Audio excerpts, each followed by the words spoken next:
Hello and welcome to Mind Shifters Radio. I'm Tim Hayes. I'm your host for the first hour, and today is Wednesday, October 22nd, 2025. As always, we're grateful to everyone who's joining us here today, whether you're listening live or through the archives, as we spend another couple of hours teaching and supporting people in using some of the most powerful, effective, efficient, and accessible tools I've ever encountered. These tools are available absolutely free through the tireless efforts of Dr. Michael and Jeannie Ryce on the website at whyagain.org.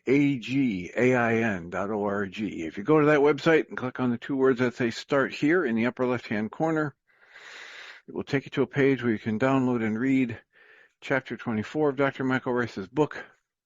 His book is titled, Why Is This Happening to Me Again?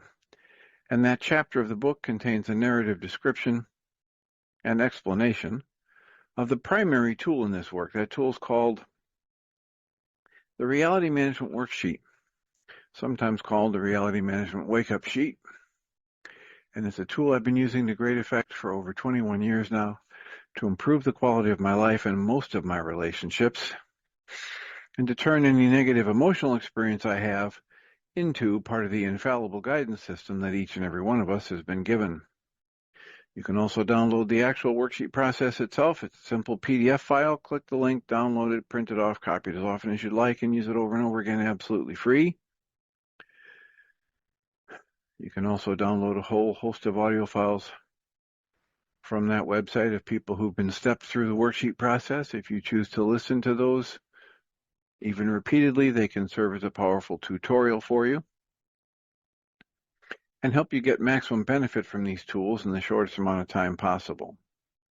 You can even go to your app store and type in the three words HeartLand Aramaic Forgiveness. If you do that, before you're done typing the word forgiveness, you'll see a glowing heart icon. If you tap on that, it will let you download a completely free and private app that contains the Reality Management Worksheet, an abbreviated version of that worksheet process, and a copy of the Dragon Klingon game. And it has a feature that lets you just click a link and type a question, and it'll send an email to Jeannie with that question. It'll get answered in one way or another, usually through the internet show, and then Jeannie will send you a notification about that.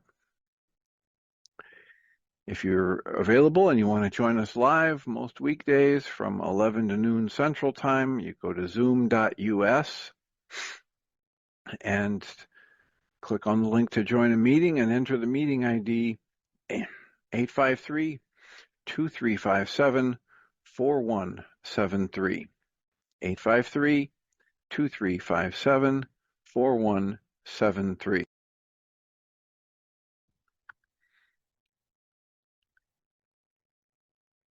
You can also just call one of the many numbers that Zoom offers. And if you call in on a phone number, you're automatically muted and you can hit *6 to unmute. And it's a toggle. Every time you hit *6, if you are muted, you'll unmute. And if you're unmuted, it'll mute you. So welcome. We're glad you're here. Let us know how we can support you. We are grateful whenever anybody speaks up or sends a note, because it makes it infinitely easier for us to live into our intention with this work. The intention we have with this work is to be of service, and that's just a lot easier to do when we know how these things are landing for you. Speaking of which, Don sent me a message asking about whether or not we finished the Alan Watts piece on falling in love. He writes, hopefully you can continue on today's show. I did post something in the chat at the end that I may not have seen. I think we read it at the end. Here's what I posted with some additions. Michael always says we've never loved anyone and that we are love. In other words, the energy of creation, the energy that gave rise to everything and keeps everything functioning. What do you want to call that? You want to call it energy? You want to call it life? You want to call it love? Do you want to call it God? So in Michael's work, Michael spends a lot of time and energy trying to get people to understand that it's more useful from his perspective, and certainly in the school of work that he promotes, it's far more useful to talk about love as an energy, as a substance, as that which gave rise to us. So love is not a verb. It's not something we do to other people. It's an energy that we're made of and that we can extend to others, but it is not an action that we do. So Don writes, Michael has always said, we've never loved anyone, that we are love. And yet, based on his own life, it seems you can still find, quote, love, close quotes, with someone else who is also liberated from the illusions, or at least on the path to do such. Doesn't that comport well with his my commitment to myself, which is a tool he has on his website, or my commitment to you, which is another tool? And then Don asks about my ideas. I'm not sure what this means. Doesn't that comport well with his commitment, my commitment? However, don't those also apply to anyone in our lives, regardless of the level of relationship? Well, I certainly encourage people whenever I present the tool, my commitment, I encourage them to think about adopting that position with everyone in their life, not just their husband or wife or their lover or their kids. And beyond that, Don, if you want to raise a hand and speak up, I'm not sure I understand what you mean in the question. Doesn't that comport well with his tool, my commitment? And, the essence of what I was trying to communicate with the Alan Watts reading on I'm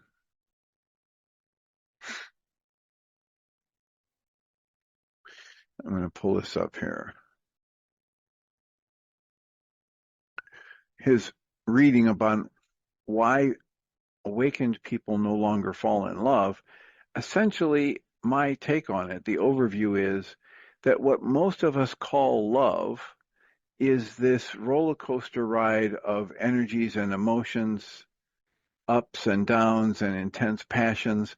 And he's trying to point out that's not what these deep spiritual teachings are talking about. And that those series of intense energies and what we make it mean and how we're cling to the person, that's not what was intended when the great masters were talking about love.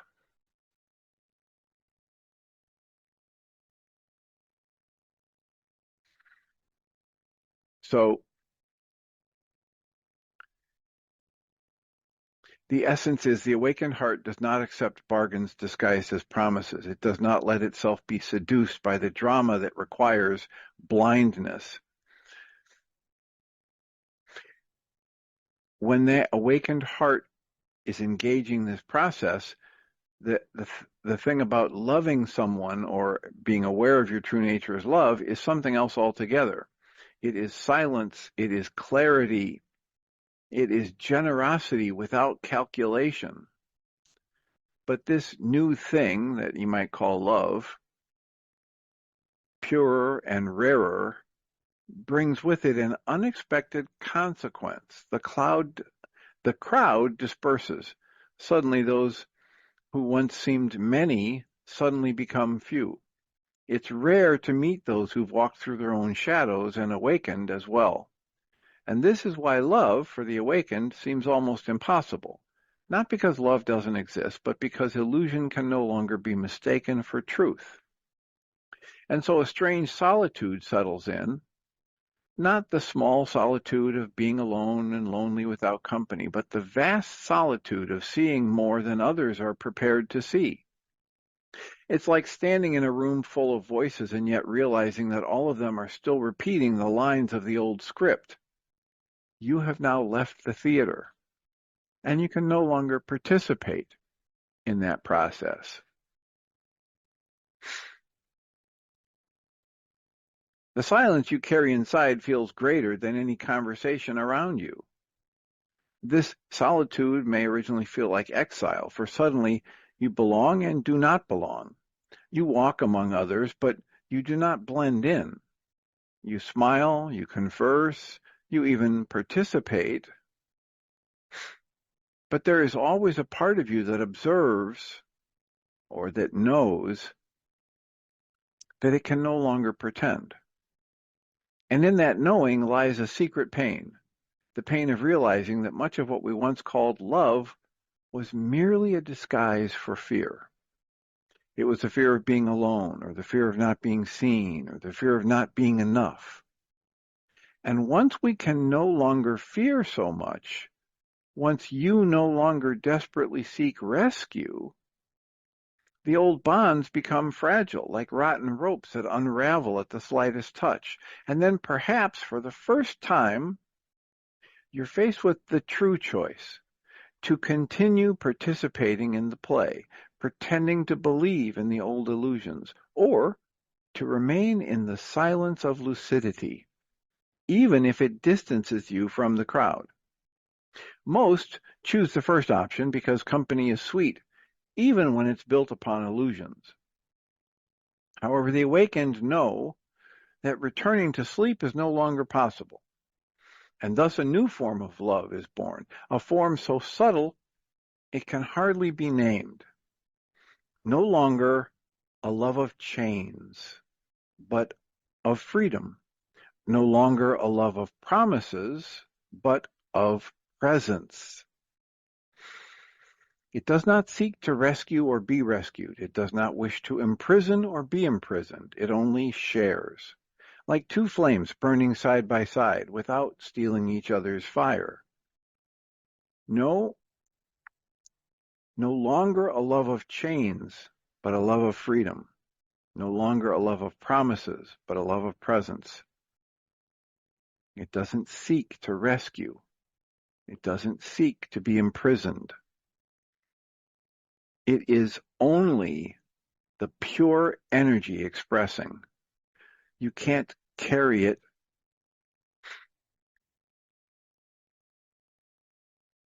You can't bring holes and wounds within yourself and expect someone else is going to heal them or fill them.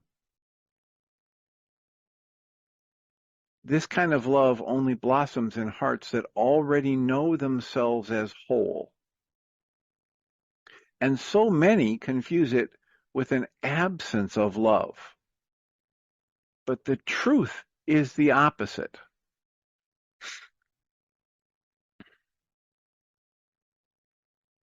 It is love in its fullest, clearest, freest form. And in this paradox lies both the beauty and the pain of awakening. The world offers you countless chances to become intoxicated again, countless invitations to the old game. But for whatever reason, you can no longer accept. For you have discovered something more precious than feverish passion. You have discovered peace. And peace, once recognized, is far too valuable to be sacrificed on the altar of illusions. And it is here that many people feel fear. The fear that this peace might mean eternal solitude. The fear that they may never find another heart capable of inhabiting the same space. For yes, it is rare for two to awaken together. And until such a meeting happens, there is a path to be walked in silence, in the clarity of one's own presence. But silence is not emptiness, it is fullness. It is like the calm sea after a storm. It may seem monotonous to those who expect the drama of thunder, but those who have been battered by the waves think that the calm is a miracle. So it is with awakened love. It does not shout, it does not beg, it does not burn with jealousy. It simply is. And when at last you meet another being who walks awakened, the meeting is like the touch of two calm waters. There is no explosion, no vertigo. There is only a natural flow. a harmony so evident it seems to have always been there. And this meeting, precisely because it is so rare, is as precious as a diamond. That's why the awakened heart prefers to wait.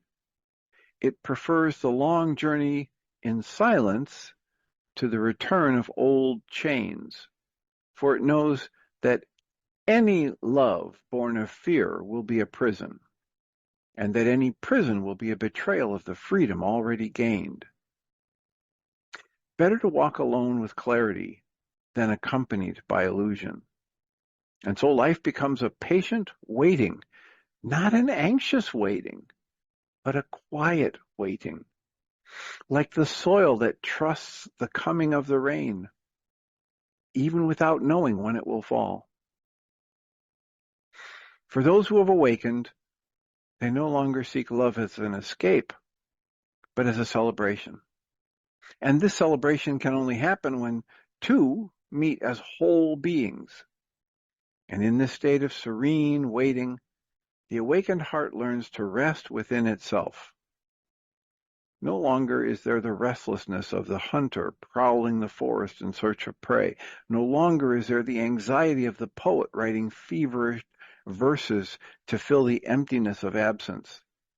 There's only a mature silence, watching life unfold through its cycles of light and shadow without demanding that it bend to one's own needs. And yet, this silence is not apathy. On the contrary, it is a fertile space where every encounter becomes sharper, more alive, more true, where there is no longer a rush to capture or possess. Every glance gains intensity, every gesture carries the weight of the universe.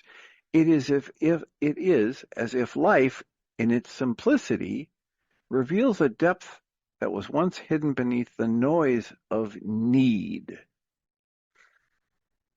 It is as if life, in its simplicity, reveals a depth that was once hidden behind the noise of need.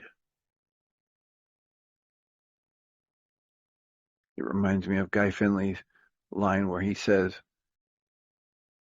when you reach the point where you no longer want anything from someone, then that person can no longer lie to you. When you don't feel like you have a need, when you're not driven by this false perception of need and the accompanying negative emotional states, you start to see life more fully and more deeply. And life in its simplicity reveals a depth that was once obscured by the noise of your thinking you needed something, you had to go acquire something, or you needed a person to be in a relationship with you, etc. Tim? Yes. Quick question. Could you go back to the part where you read that person can no longer lie to you? I don't understand what they mean. Well, the Course in Miracles has a line where it says, you must come to understand the distorting power of the way you want things to be. Yeah. So this is the same spiritual truth from a different teacher, right? This is from the Course in Miracles. You must understand the distorting power of the way you want things to be. So if I want something from someone, it's going to distort my ability to perceive them and perceive them accurately. If I'm perceiving them accurately, I will see through any lie. If I desperately want them to be my friend, if I desperately want them to be my lover because I just don't want to go to this concert alone or because I'm afraid to live alone, then that will distort my perception so much that I will believe lies. I will ignore the red flags kind of thing. I misunderstood that totally. I once had a friend who really wanted to be a lover with me. And I appreciated that she liked me so much, but I didn't want that kind of friendship with her. So I would kind of lie to her, not intentionally, but I would kind of mute my position and be more accommodating to her than you really wanted to be. than I really wanted to be. And so that was my lie. I was thinking that her And she wanted something from you, right? she She wanted the right, relationship with you. right. So I became a liar because I just couldn't bring myself to say, look, I appreciate this, but I'm not up for that kind of friendship, which I ended up saying to her finally after she battered herself against the wall for however long. And I could have spared her trouble, but in a way, I thought that's what you meant. But you're only talking about the person who wants something. And that, not that it forces the other person to adjust their behavior. But listen, Yeah. you wanted something from her or you wouldn't have lied to her. She wanted something from you or she wouldn't have ignored all the signals that this wasn't the truth. When you want something, Mm-hmm. it creates a powerful distortion of your perception. And A Course in Miracles says you must come to recognize the distorting power of how you want things to be. The classic example that we've talked about was I was talking on the internet show back before I had my own individual hour, and both Michelle and Jeannie Ryce were listening in or interacting with me during the show and whatever. Michael wasn't around. Mm-hmm. And then a day or two later, it got revealed that they both thought I said I was in a relationship with a woman. I remember you And they saying, were so happy because, you know, we really like you, Dr. Tim, and you deserve a good relationship. And we're so happy that you're in a relationship. right. And I had to tell them, I don't know what you're talking about. I never said that. And you go back and listen to the tapes, and those words never came out of my mouth. Mm-hmm. And yet, two separate people absolutely believed that that's what they heard. Remember, there's an example recently that I gave the physical body worker, the physical therapist that works on me twice a week. I've known this guy now for a year and a half. I'm paying him to work on me and improve my mobility or whatever. And so I know, and I know he's got some issues. And I know he's got issues about really thinking that woman's lib is ruining our culture and that man on top, get it over with quick is the right way, kind of, whatever, the male dominated, whatever. And he's working in a field where it's predominantly a female based field, massage therapists, right? Mm-hmm. Yeah. And so he's getting discriminated against because he's a man, because a lot of people don't want a burly guy giving them a massage. They want a woman. And so he has lost jobs and he's very angry about that. Mm. He wants things to be different in the culture, right? He doesn't want all this woke stuff and all of Uh-huh. that stuff, right? Right. He was telling me last week or the week before, I forget how long ago now,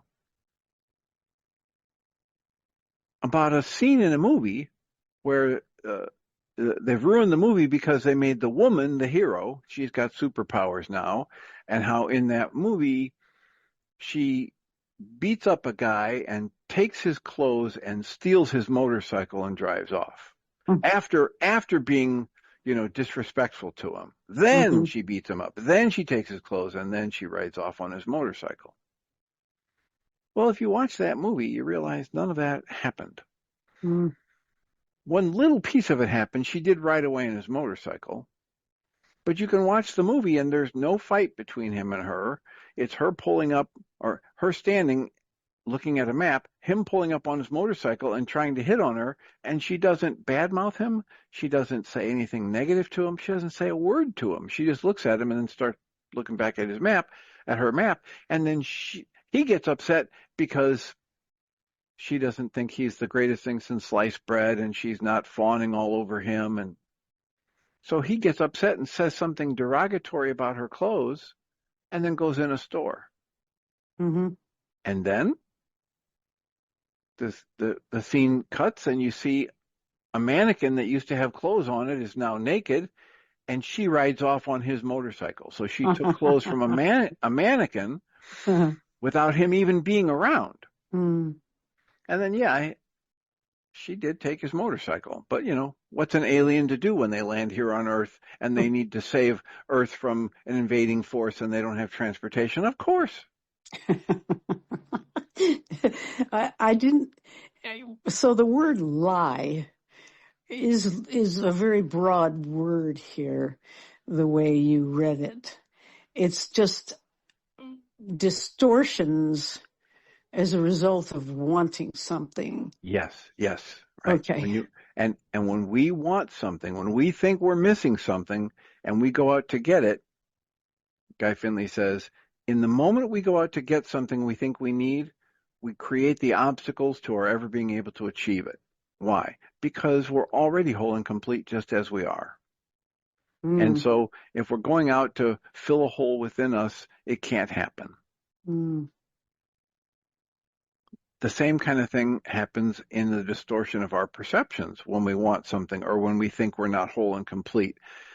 And so the idea is when you realize that love is not this emotional roller coaster of intense highs and deep lows, and you realize you're whole and complete just as you are, if and when you connect with another person who gets that about themselves, who feels the truth of that, then what goes on between the two of you doesn't look anything like these relationships that you see and hear other people go through, where they're just all over the map with intense emotions, and some of them are positive and some of them are negative. And if only if you loved me, you would do these things.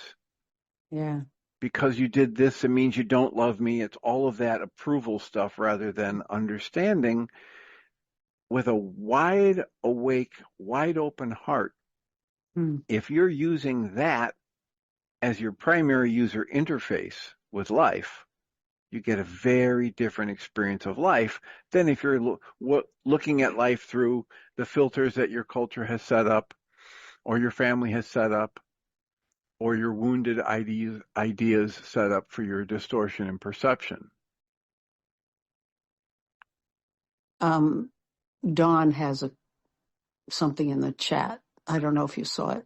The idea that the commitment concepts and Michael and Jeannie's own amazing relationship shows that there is a possibility to have a more traditional, quote, love, close quote, connection and relationship. I think that would be a topic for Michael. I'm not quite sure, Don, what you're pointing to there.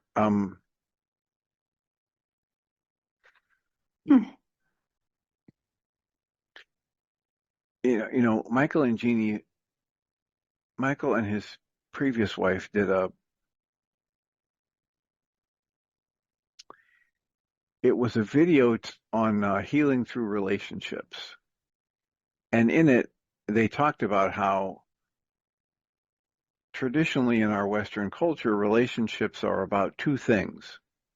Let's get together and see how much stuff we can accumulate, right? God. Houses and cars and vacation homes, etc.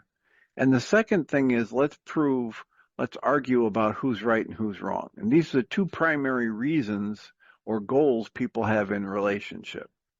And they offered in that video that here's a new goal to set when you get into any relationship. And the goal is simply, I want to heal what's less than love inside of me. So I don't care about who's right or wrong. I don't care about accumulating cars and houses and stereos and motorcycles and boats. I care about, I want to be more congruent, more compassionate, more loving, moment to moment in my life than I was yesterday.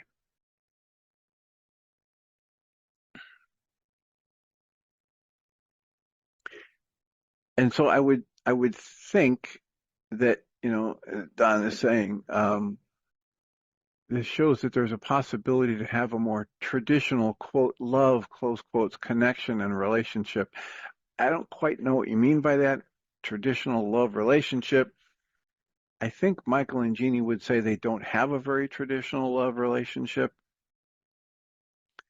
or a very traditional relationship. And yet,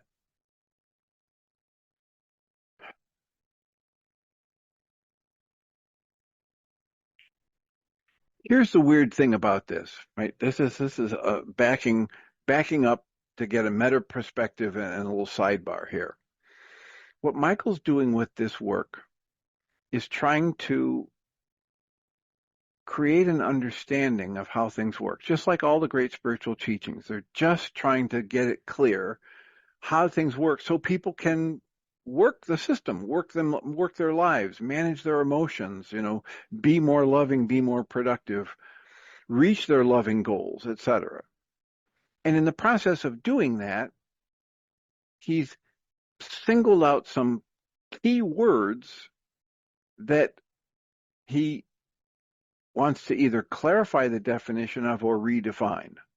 And yet, there's basically nothing about life and relationships and people that's changing when he does that. So yeah, two people get together and they're really attracted to each other. They're feeling great affection for each other. They're feeling passion. They're feeling sexual attraction. They're feeling mutual interest. They've got a mutual status in their lives. They're both at about that child rearing age, and they both have a nice compatible sense of humor, and they both got a compatible sense of work ethic and honesty. And this is great. And they have this wonderful time together. It's just that he doesn't call that loving each other. He calls that cherishing.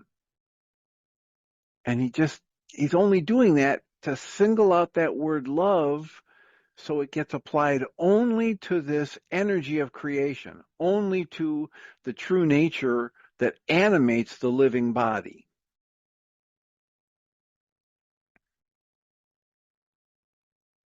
And yet, he talks about the 5 H's: healthy, happy, and horny, and whatever. So he's not trying to pretend that they aren't just regular people. He's just trying to get clear about some critical points in his spiritual teaching, and he's a stickler for the way those words are used. So I think, Don, if you can unmute and talk up, we can hash that out a little bit more. But if not, I would just direct that kind of questioning to Michael, who assembled and tweaked the commitment over the years, and or Jeannie, if they're together, to have the conversation. So does that answer your question, Susan Bingham? Yes, I think so.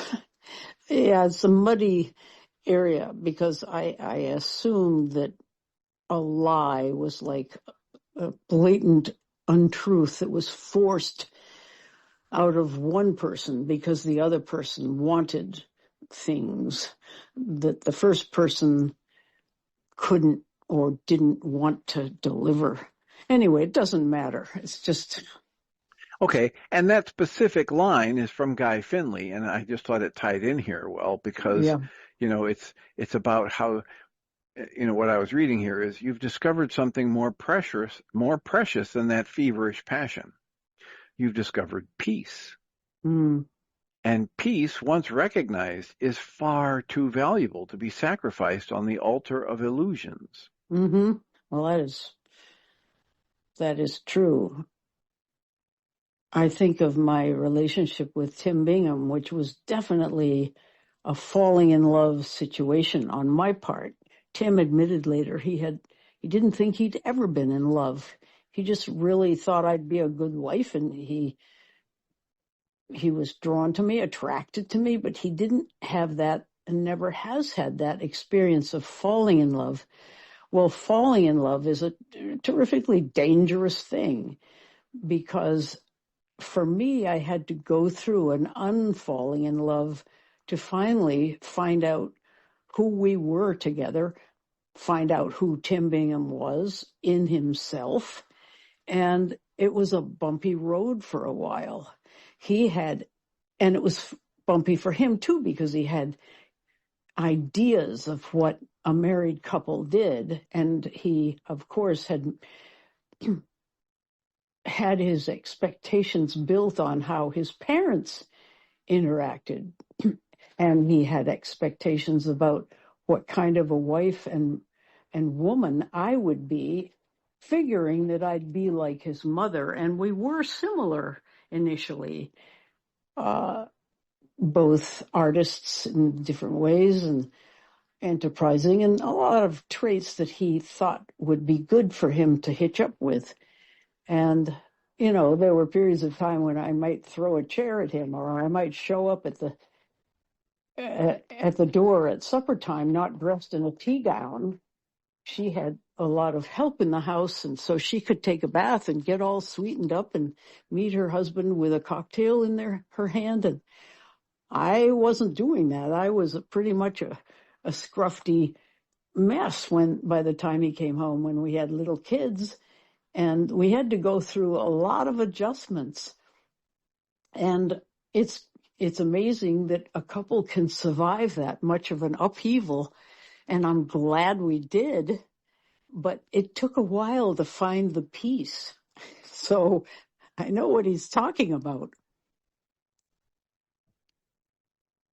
Yep. Yeah. And he says, once you have found it, and it is so much more valuable than the roller coaster of intense passions and deep dives of anger and sadness and hurt. He says, here is where many feel fear.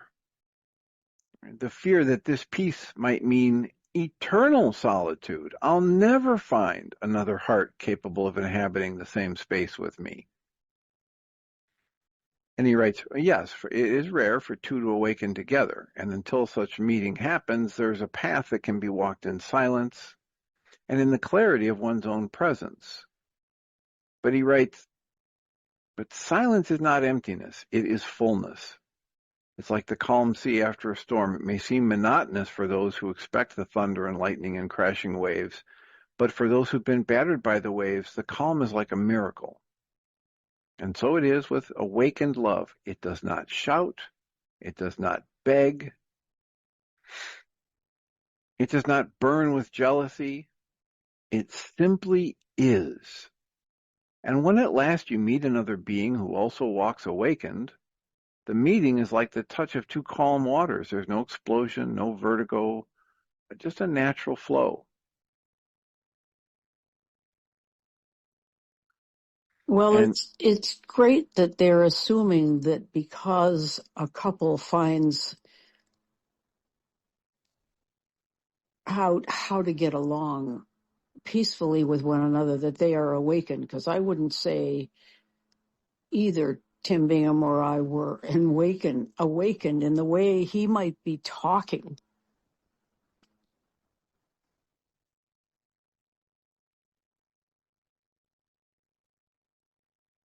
yeah, it isn't that these are the only options, right? There's all kinds of different patterns in relationship that people fall into, and some are more civil and productive than others. Mm. It isn't just a matter of you've got this beautifully loving relationship that follows all the great spiritual teachings, or you're in an abusive relationship. It's not like those are the only two options. Right.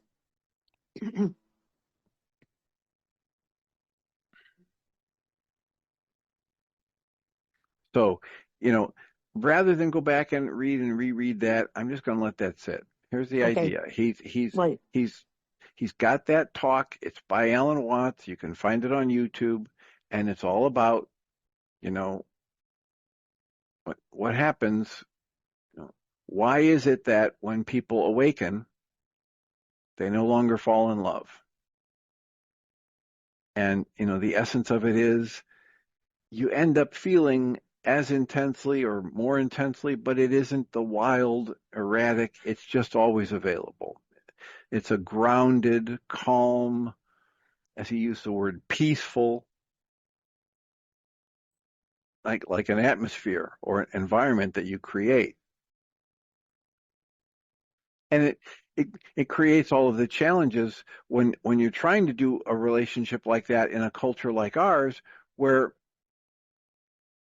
so much of the culture is driven by a perception of the relationships, which is rigid, and it's either religiously based or it's morally based, and the freedom that people have when they're whole and awake and they have love that they extend to each other in a relationship, that level of freedom they have is not easily understood by the world around them. I mean, I've got people come into my office on a regular basis, and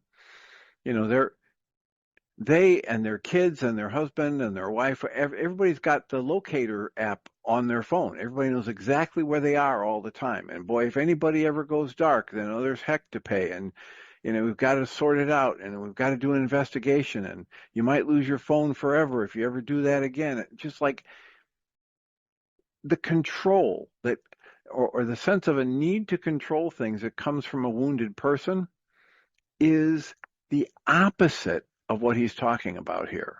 When someone has awakened, when they understand their true nature as whole and complete just as it is.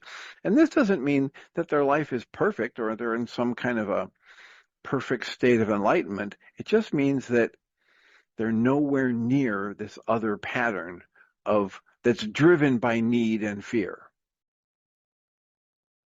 Like in one of Guy Finley's talks, he's written books about fearlessness and done talks and videos about it for decades now. But in one of them, he says, listen, it's not that you won't feel fear.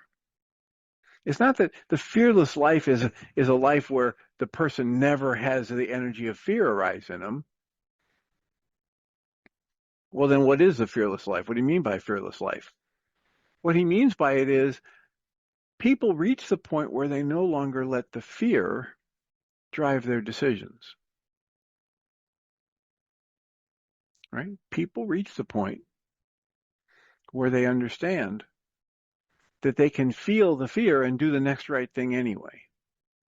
People reach the point where they realize that aside from a reflective action with no thought involved to protect themselves from getting hit or falling or whatever, aside from that, any level of mental, emotional fear is created in error, and it distorts perception.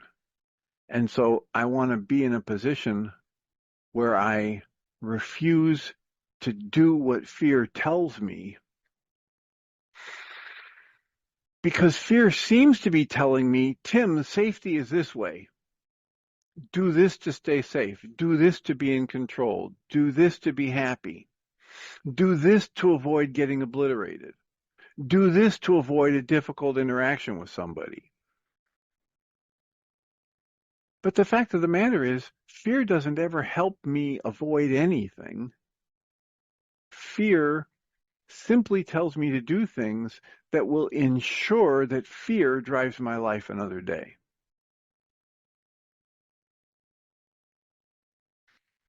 So again, here's our mind, and we want to go to the extremes, and we want to say you're either awakened or you're not. And it's not really the way it works. There's all kinds of people who've had moments of awakening. There are all kinds of people who write about enlightenment and say it's not an office that you achieve. It's not like a Supreme Court appointment. Now you're appointed for life. It's just in the moment, are you awake? Fully awake, wide open? Can you feel, see, and experience your true nature and the true nature of the world around you? When that happens in those rare moments, there's a light. There's an enlightenment. There's a clarity. There's an awareness. There's a depth of connection. That's what they're talking about. It's not an always on or always off kind of thing. And in our culture, we're just primed to want to put people up on a pedestal and think, my guru is enlightened, and the worksheet that my guru has created is better than the worksheets that were created by the guy that stole his work and then put it on his website with a different name. And none of that's really relevant. It's all just illusion. It's all about comparison, and it's all about need and greed and fear. So all they're talking about with everything that I will try to present, whether it's from Alan Watts or Guy Finley or Michael Ryce's work or the worksheet process, all of it is about getting rid of everything that's less than loving. All of it is about understanding that I'm the one that's creating my emotional upsets. I talked yesterday, I did a worksheet before the show, sometime in the morning before the show, and I've done a few more about it.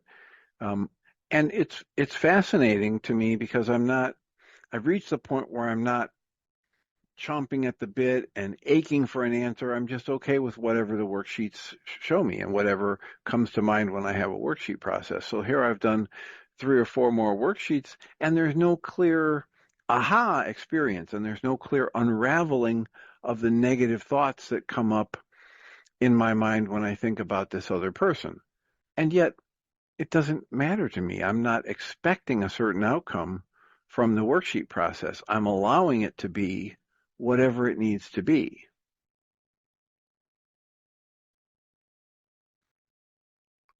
And it's in that way that it can unravel and unfold in ways that my conscious logical mind can't take me in places, and it gets access to material that my conscious logical mind is actively trying to hide from me. Because at some point in time in the past, I reached a conclusion that X, Y, or Z thing wasn't safe for me, or wasn't something that I could manage or handle.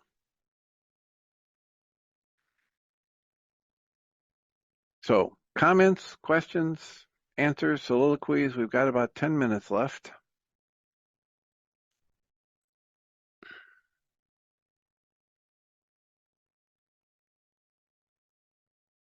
Well, I don't even know quite how to say this because I've been a love addict for so long in my life. I certainly feel as if my experience, I remember having an experience of having a pretty serious crush on one of the people I was working with in my opera company. And there was another man who came along who I developed a crush on him too. And I always wanted to have them in the same room together because it seemed as if the intensity I felt for one could be spread to the other one. And I felt a lot safer, a kind of peace and enjoyment in their company. And the neediness went away. I know I'm in another whole territory. We're not talking about love addicts, but I'm translating everything. And all I can say ultimately is that my experience of getting past the falling in love stage and settling into a peaceful, friendly relationship with my husband, then I began having crushes again because I guess, I wanted some kind of a fix, some kind of a high. And what I'm experiencing as I get older is there is a kind of delight. For instance, when I go to church, there are a lot of parishioners there that I really like, fellow parishioners. We're not even really buddy friends day by day, but we get together, we do put on coffee hours, and we share tasks. And I feel this warm sort of pre-crush enjoyment of them. And I'm thinking maybe that's healthy. Or maybe it's just completely off the mark, but that's the best I can do with what I have done all my life in my relationships is have them settle down into a feeling of great delight in the presence of the other person and being aware that I don't need anything from them. I just enjoy their company. But it's certainly a strong feeling. And so I think of love as a feeling. And I'm kind of stuck with that. And I don't want to get rid of that. And I don't think Alan Watts was talking about that either. Although it sounds as if it gets pretty dull out there. I don't think he really meant that. When he talks about presence, I think he's talking about that, a kind of sweet, sharing pleasantness in one another's company. Yeah, and he's talking about how people are afraid that they won't have something as good as the emotional roller coaster and the passion and the love. But when they do the work necessary to heal themselves, to find that they're whole, they touch into a piece that they wouldn't ever give up for that emotional roller coaster, for that sexual passion or whatever. But Because go ahead. because it's so much better. It is, and It's not that they've lost it. It's that they have a fear that they would lose. yeah, But it's not that this thing that we do if we awaken, if we commit to um, knowing and understanding ourselves better. It's not that when we do that, we're giving ourselves a life sentence to be condemned to boredom and right. monotony and Hmm. pain and fear and sadness without any joy. That's just what the fear is. Yeah, right. But I feel as if, for me, the addict fix is still in the picture, and I'm getting low, steady doses of it in regular company that everything Okay, seems I think, okay. and this is all inside you. I can't answer this for you, but it seems to me like you might be conflating it, right? You might be giving it a more negative valence or interpretation than is worth than it warrants. Mm, You might just be experiencing the pleasurable state of being in community. yeah, that's true. That's what I think it is. Yeah, Okay, but well then there, why are you tying it into the love addiction stuff? because of the high I used to get when a crumb was thrown my way, there is a similarity between that high and my feeling of delight in community relationships. Yeah, delight, comfort, sense of belonging, Mm-hmm. productivity. Yeah, Right. yeah. But that that buzz, that pleasure, that energy is not a bad thing. Remember, Michael Rice's definition for addiction is the compulsive use of any drug or substance or food or person or activity. Not Mm-hmm. the use, not just the regular use of food, of a drug, Yeah. Mm-hmm. of an activity or a person. Mm. That's not a problem. It becomes a problem if it becomes compulsive, or if I make it mean that I only have value when this person acts a certain way towards me, or when they act in a way that I interpret positively, and so then I generate this positive emotion in me, and I think it's caused by them. All of that is off the mark. That's very helpful. The compulsion word. Yeah, if there isn't the compulsion, but there is the pleasure, I've been thinking, well, what are you doing, Sue? You're just getting your fix in a more surreptitious, sneaky way. It's probably all right. Yes, absolutely. Yeah, I think that it's that all or none kind of thinking that we do a lot in our culture and that we've been trained into, and when you combine that with the tendency to put other people on a pedestal and assume, well, they must, have a much better relationship, or I don't see them fighting like this, or I bet they have sex more often than we do, or whatever the comparison thing is. That's just, it's never useful, never Mm, helpful. mm, And so again, I just have to, advocate the use of the tools. Find ways to, whether it's the mental short version or the full 7-step version of the Reality Management Worksheet, they're available for free. You can use them over and over again without having to pay money. And they routinely provide better results in my life than we have words to talk about. So I just advocate less talking about the theoretical and more actual application of the tool. Julia sends a thank you, and I guess we're down to our last minute or so. So thank you all for being here. As always, it's a pleasure. Thank you, Don, for your texts and listening. And I'll remind us all that we come from love. We're made of the stuff we call love. We actually are love, and everything else is false. Blessings.